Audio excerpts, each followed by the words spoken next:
Hello, everyone, and welcome to the Connect Church Discipleship Podcast. My name is Dave. I'm one of the pastors at Connect Church. I want to thank you for taking the time to listen to us. This is Season 1, Episode 1.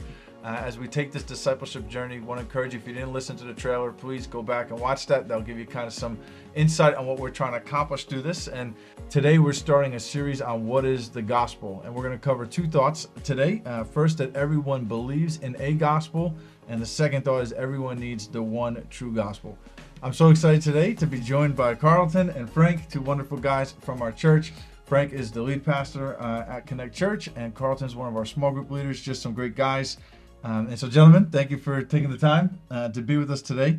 We're going to jump right in to it. And as we talk about the gospel, there's a phrase that we could sometimes hear that take it as gospel, right? Whenever we take someone's word for something or we really trust them. So who is somebody in your lives that you take their word as gospel, whatever they say, and maybe even what's the topic that they would speak truth to that you're like, yes, I have to listen to this person on that?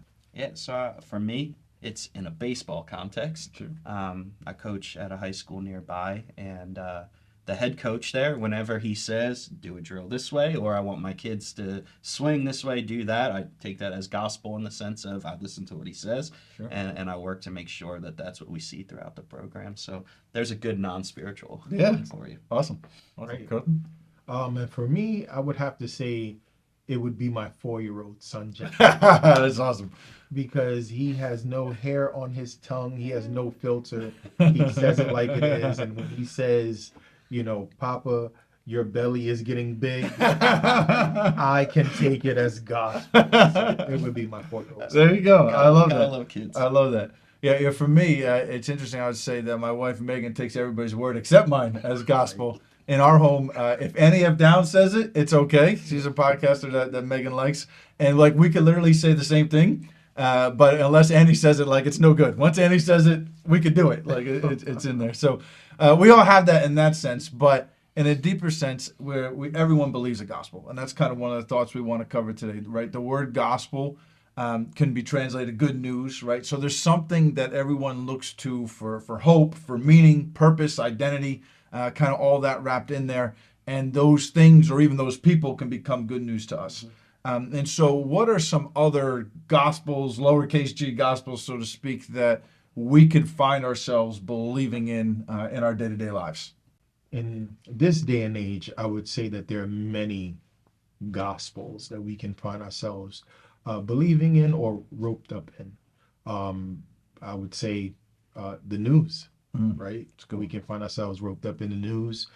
We can find ourselves believing things from social media, things in the political arena. Sure. Also, we can also find ourselves basing our lives and the things that we do and how we do them on the things that have been passed down to us and instilled within us. So I think there are many different gospels that we can find ourselves believing in. Absolutely. Yeah, I think that's really good. And you can add in, if I get to a certain status in my job to make enough, then I'll have all the things I want and need, and that will make me happy. And then I think even gospel is oftentimes, we're talking about the gospel today within the church. We add things to the gospel. And some people say Jesus plus, where it's like, if I follow Jesus, life will be easier. If I follow Jesus, I'll get blessing. And those themes are in scripture, but like the gospel is what Jesus did, and that's kind of it. But we like to add these things to make it almost more palatable at times. Yeah. And so, yeah, I think understanding the true gospel is important. Yeah. Those are some great examples you guys gave. And even in that, right, as you think about that, like, they're not bad things, these other things that we're looking to, right? But ultimately, they're powerless, right? Like they're not in the right spot in our lives, right? When we elevate them to that way. And I know that sometimes we can kind of falsely think, if I just have whatever, fill in the blank. I just live my life according to the way these people are telling me to live my life. If I just have Jesus and the comfort or whatever these things, right, that will be good. And so in a sense, we probably wouldn't use this language, but in a sense, like, we're looking to those things for salvation. We're looking to those things for our hope.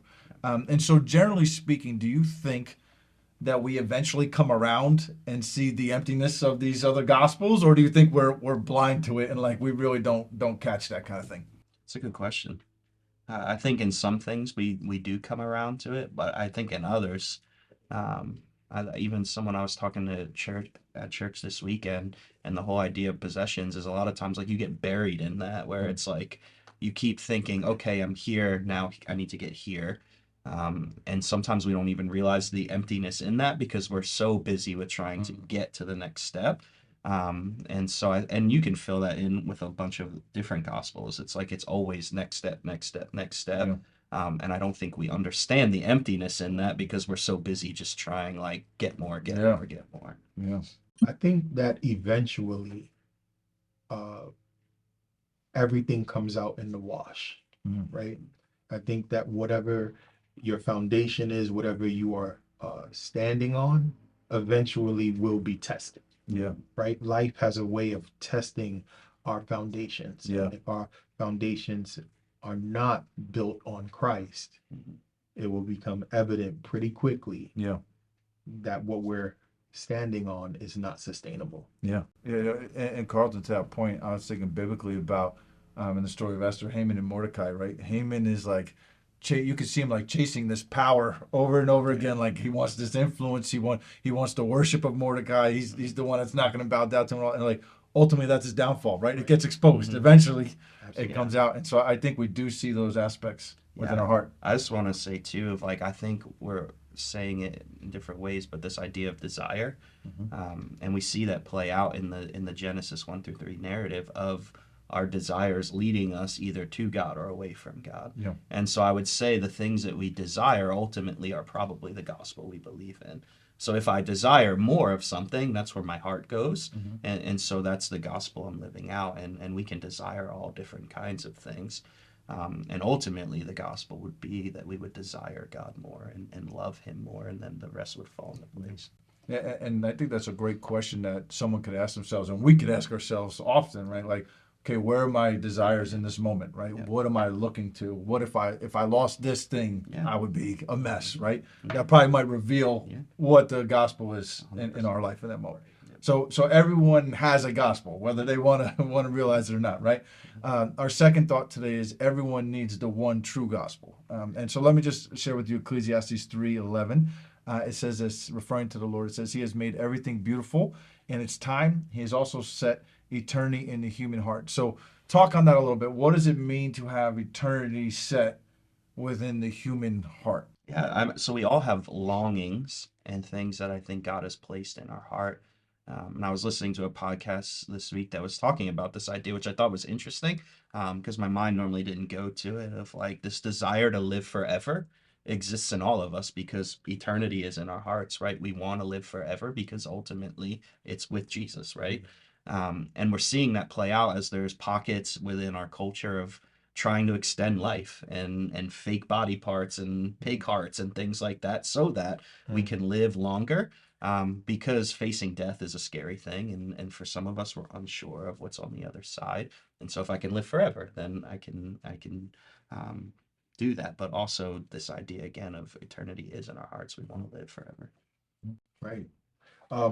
One of the things that I found incredibly interesting as my youngest son, as he was growing, um, was that no one had to, when he was first trying to start walking, I noticed that no one had to teach him whenever he was going to fall to put his hands out. It was natural. It was just, it was instinct, right? It was embedded in him to try to protect himself. He was aware of danger without even being aware of it, right? Yeah. And so I find it interesting that at a young age, God instills that in us naturally. Yeah. And then as we get older, as I am not so young, I find myself times than often, more times than not, uh, considering the sand running out of the hourglass, right? Yeah. And how the things that I do and my actions will have eternal consequence. Yeah. And so, Yeah. yes. Absolutely. So let's just kind of recap where we've been today, right? That everyone has a gospel. We could kind of ask some questions to reveal what that is within our life, but yet built into us is desire for the true gospel, right? And again, whether we're realizing this or not realizing it, it's there. And so in the episodes that come up, we're going to kind of talk about what this one true gospel is. So this way we could begin to recognize it a little more, and ultimately that thing that we found was so empty before in chasing all these other things, we're going to find that hope, meaning, and purpose in this other gospel. In Scripture, we see that idea, right? Deep calls out to deep, it says. And I think we're all looking for something deeper. Yeah. And the shallow things in life, they feel good for a certain amount of time, but we're all looking for something deeper. And I think it's in the gospel we see the depth of love and satisfaction and all the things that we're looking for. Yeah, absolutely. Great. Well, gentlemen, we're going to get going here in just a moment, but before we do, we want to give the audience a chance to get to know you guys a little better. Now, Frank, you mentioned pig hearts before, so I don't know if that's edible, but I guess the question is, I just want to say, I hope it's not. If you could only have one meal for the rest of your life, what would it be? So we're going to assume it's not the pig heart, 100%, but 100%. One meal is, breakfast, lunch, dinner, whatever. This is the only thing you can eat. We'll let you get sides if you want to have a couple sides, so it doesn't have to just be the entree. But what would it be for each of you gentlemen? I'll go first. Yeah. I would have loved to been able to say right now to this question, change your life. I would have loved to have been able to give that answer. I can't give that answer just yet. But to answer the question, I would say Sausalito turkey. Oh. It is turkey that many people that I meet have yet to try. But if you ever go to your local deli and you ask them for Sausalito turkey, it will change your life. So it's change your life turkey. As long as it changes your life, that's right. Cool, Awesome. Awesome. Yeah, mine is, without a doubt, it would be vodka rigatoni with a little bit of garlic bread. Specifically, if possible, my mom's. To me, it's the best still, and so I would take that the rest of my life, and it would not bother me one bit. All right. Very good. Well, thank you guys for joining us. Audience, we want to thank you for being with us as well. If you're listening along with us, this is a good spot just to connect with your discipler. Maybe just shoot him a text. Hey, here's maybe one of the gospels that I look to for hope. Just like we have them in our lives too.